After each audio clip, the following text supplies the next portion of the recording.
soalnya biasa difoto ya. Mati, ayo Seneng ditabrak ya. ya. Mati, ucul. Bermain bersama Radit dan Zidan jadi rutinitas wajibku di pagi hari. Merekalah sumber semangatku. Aku Tutus Setiawan, 36 tahun. Master Pendidikan dari Universitas Negeri Surabaya. Yang mana? Aku buta sejak usia 8 tahun. Jadi waktu itu di sekolah sukanya lari-lari sama teman. Nah pagi itu seperti biasanya saya datang, diantar, ditinggal, saya lari-lari sama teman-teman, kejar-kejaran gitu. Nah enggak tahu di depan itu ternyata ada tiang yang kayak tembok gitu, penyangga itu terbentur kepala di situ. Waktu itu saya nggak merasa sakit sehingga saya nggak menangis. Tapi setelah masuk ke kelas, lihat apapun jadi merah semua. Sempat kujalani 3 kali operasi, tak satu pun berhasil. Aku dinyatakan buta total. Sungguh sangat sangat drop sekali waktu itu. Yang ada hanya putus asa, bahkan saya nggak pernah mau keluar rumah, hanya di tempat tidur saja beberapa bulan. Sampai akhirnya saya dibujuk untuk masuk ke SLB pun sebenarnya nggak mau saya. Udah nggak mau sekolah, aku punya hanya di rumah aja, diem. Tapi setelah negosiasi waktu itu ya, saya mau sekolah asalkan diberikan robot waktu itu. Dan sama orang tua dituruti, ya udah dibelikan robot, akhirnya saya mau sekolah gitu loh. Bentar Mas Dit, mandi sama bunda apa sama siapa? Kala itu, yang ada dalam diri ini hanya keterpurukan. Keren. Kedatangan ia, Desi, istriku, yang mengubah segalanya. Menyulap petaka jadi anugerah. Kasihan, Dit kasihan. Desi sama sepertiku, seorang tunanetra.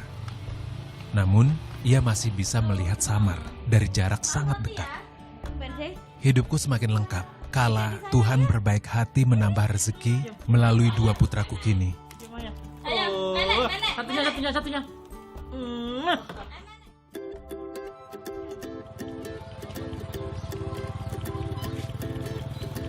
Pak Tik, ojek langgananku, tak pernah telat menjemput tiap pagi. Sejak 2 tahun lalu, ialah yang kerap mengantarku ke SMP luar biasa YPAB Surabaya. Tempatku mengajar. Desktop overview list view not selected recycle bin 1 of 12 to move menu shutdown split button Acer document. Di sekolah, aku mengajar bahasa Indonesia, komputer, dan keterampilan memijat. Kita sudah punya anak, lucu, cantik, putih. Di sini kami menyampaikan materi menggunakan media audio. Salah satu tujuannya mengasah keterampilan kami via indera pendengaran. Soalnya suaranya mirip Pak Tutus, Bu Yana sama Pak Atung. Iya kan Mas? Lucu. Pak Atung jadi raksasa, sama kalau Bu Yana sama Pak Tutus itu jadi suami istri. Suami istrinya. Iya tuh, tapi kalau hujannya nggak berhenti ya. Profesi guru kutekuni sejak 2004. Namun cita-cita ini sebenarnya telah terpatri sejak kecil. Cita-cita itu sempat hilang sesaat ketika saya tunanetra. Saya berpikir, udah nggak mungkin ada harapan lagi saya untuk menjadi guru. Saya nggak kenal SLB, nggak kenal guru tunanetra seperti apa. Waktu itu udah pupus. Ketika masuk ke sekolah luar biasa ke YPAB ini, saya melihat begitu banyak guru-guru tunanetra yang mereka mumpuni, kayak Pak Maduri yang tunanetra. Saya termotivasi dari beliau-beliau itu.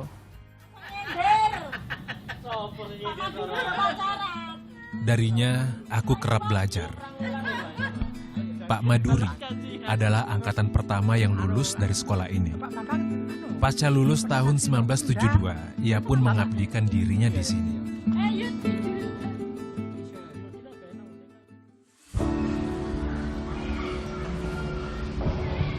Waktu itu tahun sekitar 90-an, 97-an ya.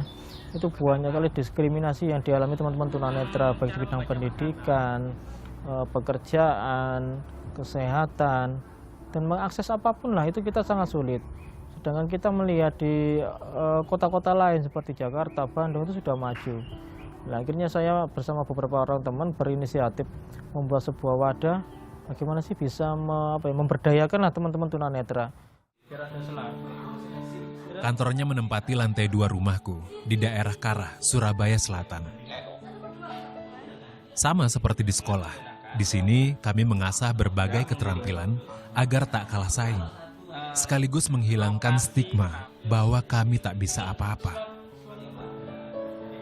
Meksiko atau Amerika. Mereka yang datang dan belajar di sini tak dipungut biaya apapun, alias gratis. Merdeka.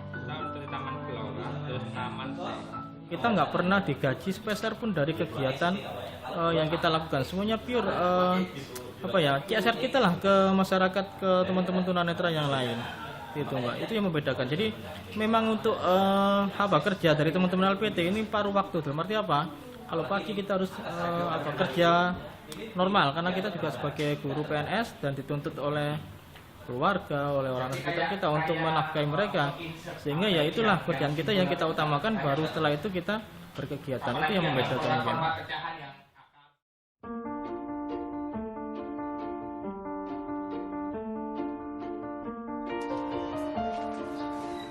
Tak sekadar peningkatan kemampuan, kami sadar yang terpenting justru bagaimana kami bisa berbaur di masyarakat.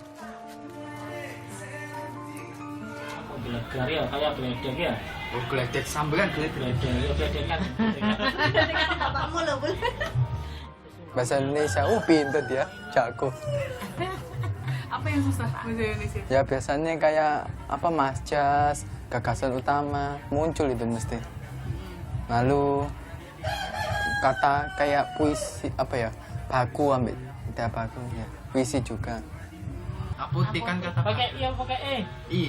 Alah, itu pakai E. Berarti itu tidak baku ya? Yang mana? Yang apotek itu tidak baku, yang baku apotek. Lingkungan terdekat dari diri kita itu keluarga dan masyarakat. Keberhasilan tunanetra itu tidak terlepas dari keluarga dan masyarakat sekitar yang aware terhadap mereka. Jadi saya menganggap bahwa masyarakat ini adalah hal pendukung utama untuk keberhasilan seorang tunanetra dalam berkarya di masyarakat. Satu masa pernah ku dapat satu nasihat. Sejatinya manusia tak akan bisa hidup sendiri. Semuanya akan berjalan selaras kala satu manusia terkoneksi dengan manusia lainnya. Karena kita hidup dalam satu ikatan. Kan wartawan gitu nanya-nanya deh. Terus aku jawab ketangkep wartawan yang wakil temen tadi. Gak kecilin tak Pak? Apa ya? Mungkin lengan nggak kecilin Pak? Kecilin sama Kecilin loh Pak, iya Pak.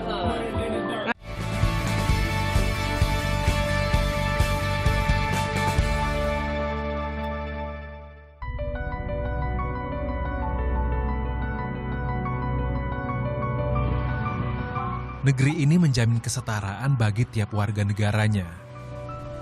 Faktanya, kami, orang dengan masalah kebutaan, dianggap tak sekadar memiliki penyakit, tapi masalah sosial. Terasingkan dari kehidupan orang normal, seakan sudah jadi rahasia umum. Saat kecil, kondisi ini pernah kualami. Waktu itu saya nyuruh bapak sama ibu untuk coba masuk atau ambil formulir di beberapa SMA, tapi selalu ditolak. Tidak boleh, kata fasilitasnya tidak ada, guru yang mengajar tidak ada.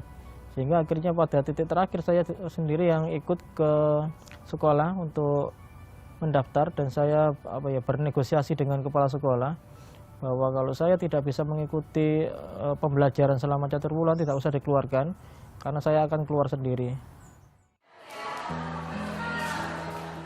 Di sini kami menjalankan fungsi advokasi agar anak-anak tunanetra tak mengalami pengalaman pahit seperti yang kurasakan.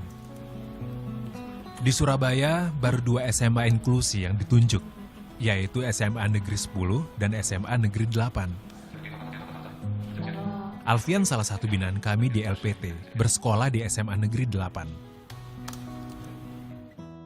Ya berarti kita pada dasarnya membedakan lah, memberikan perlakuan yang berbeda. Tetapi karena yang bersekolah di SMA 8 ini kebetulan anak-anak berkebutuhan khusus yang IQ-nya normal, sehingga perbedaan itu hampir tidak ada. Alfian membuktikan sebagai tunanetra ia bisa unjuk gigi. Juni 2015 ia menyabet juara 2 dalam ajang Global IT Challenge for Youth Disabilities. Prestasinya bukan tanpa hambatan. Di sekolah, ia tetap harus didampingi. Kalau mereka kan teman-teman pakai buku paket ya. Nah kalau aku nggak download e-book di internet, gitu, cari-cari e-book di internet yang sesuai dengan kurikulum pastinya. Jadi tanya dulu ini bukunya buku apa misalkan, terbitannya siapa dan sebagainya. Cari, aku tinggal nanti kalau gurunya suruh buka halaman berapa kan aku tinggal buka PDF-nya dari komputer. Jadi lebih enak sih sebenarnya gitu. Lebih enak. Terus kalau untuk ngikuti matematika, nah ini yang susah gitu. Karena gurunya kan belum bisa ngajarin matematika untuk tunanetra gitu. Jadinya aku ya ngikuti sebisaku. Ya 90%, 99,9% nggak bisa. Nggak bisa diikuti. Pemerintah sebenarnya telah merintis pendidikan inklusi sejak 2001. Peraturan menteri bahkan telah dikeluarkan sejak tahun 2009. Sayang, praktiknya masih timbul tenggelam. Istilah pendidikan inklusi pun masih asing di negeri ini. Saya privat tadi cuma. Ujiannya sampai kapan? Dan sebenarnya yang namanya inklusi itu tidak 1-2 sekolah. Semua sekolah harus inklusi. Tapi kenyataannya apa? Anak-anak kita, anak didik kita yang berada di sekolah inklusi masih mengalami banyak hambatan. Masih sering berkeluh kesah kepada kita. Pak, gurunya kurang seperti ini, kurang akses. Pak, fasilitasnya tidak ada. Nah, sehingga kami merasa ironis sekali. Kenapa inklusi itu hanya sebagai hanya lip service saja tanpa ada isinya.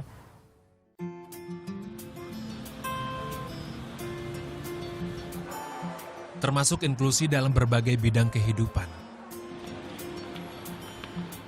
Pernah ku dapat informasi di luar negeri sana, guna memandirikan penyandang disabilitas. Berbagai fasilitas penunjang kegiatan layaknya orang normal disiapkan khusus. Di negeri ini, kami masih menunggu. Tak kecil entah Pak. Apa ya? Ini lengan tak kecil entah Pak. Kecilin sampai. Ini loh Pak, iya Pak. Ngapret Pak. Ngapret kecilin. Ngapret L ya. Sementara itu, kami tetap harus beraktivitas dengan bantuan pendamping. Seperti hari ini, Rian menemaniku belanja. Justru malah tunanetra itu kan kalau misalnya kita ya nyari fashion mungkin kalau lagi mesinnya jogger kita tinggal nyari jogger gitu aja. Kalau mereka ditanyai jogger itu apa nggak tahu. Nah mereka biasanya konsepnya adalah pernah memegang punyanya siapa, bajunya siapa. Misalnya mereka pegang jogger pants, mereka nggak tahu namanya itu jogger pants. Nah kita yang bingung.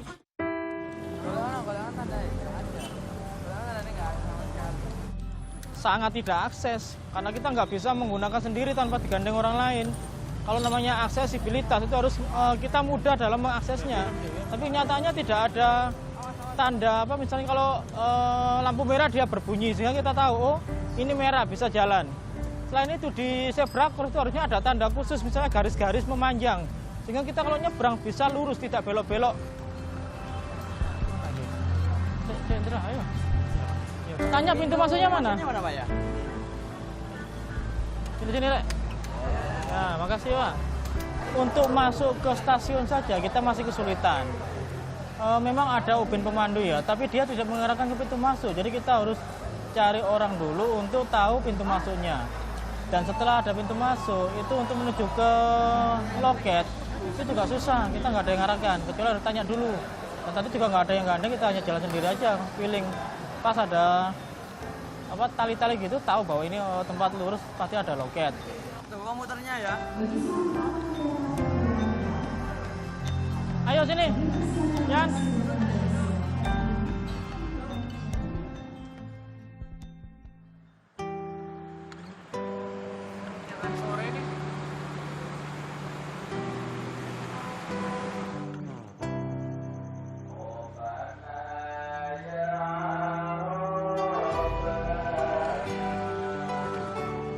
Di rumah, yang kurasakan hanya ketenangan. Berkat ia, Desi, perempuan yang kunikahi 2012 silam. Temunya itu 2003-an. Oh iya, 2003. Waktu saya masih kuliah, saya PPL di YPAB, dia masih kelas 2 SMP-an. Terus 2004 saya lulus ngajar di YPAB, ya malah ketemu lagi, sering ketemu.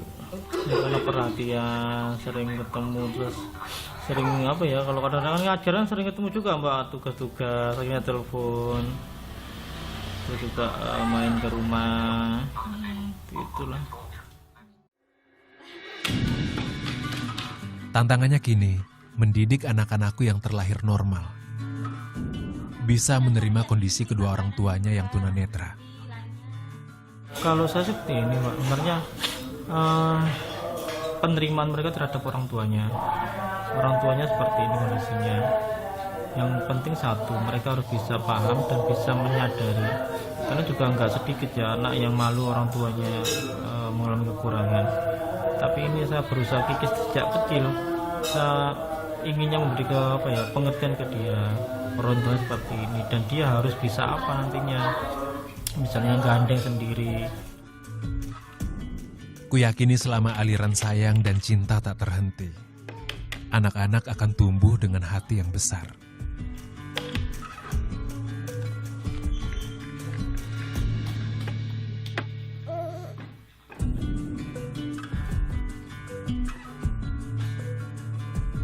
Patut minta kalian jalan mandiri mencari sebuah objek tanpa diberi clue.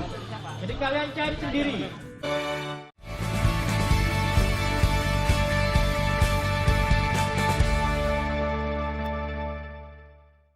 Oke, kita akan belajar OM ya, orientasi dan mobilitas. Apa pentingnya OM ini? Agar kalian bisa bepergian secara mandiri. Berdasar data dari Kementerian Kesehatan, 2.000 tunanetra tinggal di Surabaya. Jika dihitung kasar, jumlah ini sekitar 8% dari total penduduk kota. Kami akan menjadi pekerjaan rumah bagi pemerintah, kala tak mandiri. Langsung selebar bahu. Gunanya untuk apa? Sliding ini mengetahui, oh jalannya ini tidak berlubang, oh jalannya ini tackle, oh jalannya ini tanah, seperti itu. Jadi tekstur dari digeser atau sliding ini namanya digeser ya. Digeser ke kanan dan ke kiri. Ke kanan ke kiri. Selebar bahu. Intinya semuanya harus selebar bahu. Hari ini kami mengadakan pelatihan mandiri bermasyarakat. Kegiatan ini rutin digelar supaya melatih anak-anak berani berinteraksi di masyarakat. Patut minta kalian jalan mandiri mencari sebuah objek tanpa diberi clue.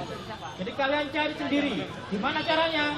Boleh tanya, boleh ngawur, terserah, pokoknya harus sampai di tempat tujuan. Paham?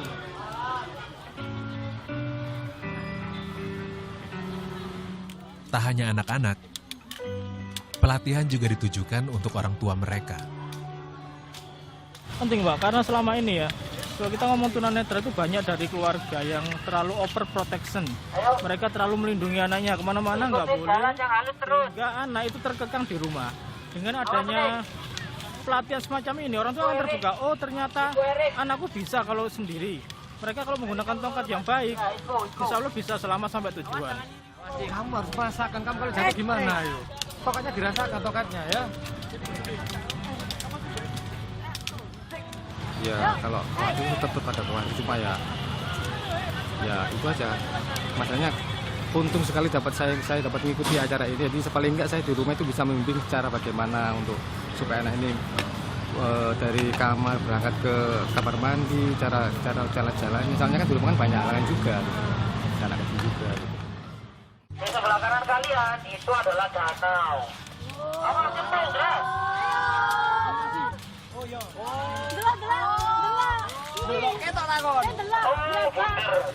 Kurangnya respon masyarakat jangan jadi hambatan. Mungkin tak semuanya abai. Bisa jadi mereka ingin membantu, hanya tidak tahu caranya. Yang paling penting ditumbuhkan yakni rasa percaya diri. Iki lho dhuwure mek 2 meter. sabar, tenang aja. Wih,